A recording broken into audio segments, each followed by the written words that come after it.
والد کے نام خط برائے جماعت چہارم، باغبان پورہ، لاہور، 8 اپریل 2008۔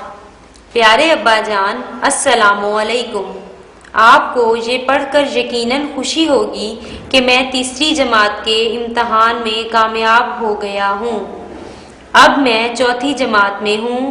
مجھے چوتھی جماعت کے لیے نئی کتابوں اور کاپیوں کی ضرورت ہے۔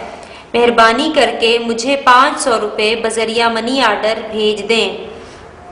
میں آپ کو یقین دلاتا ہوں کہ میں اس جماعت میں بھی خوب محنت کروں گا اور انشاءاللہ پہلے کی طرح آپ کی امیدوں پر پورا اتروں گا۔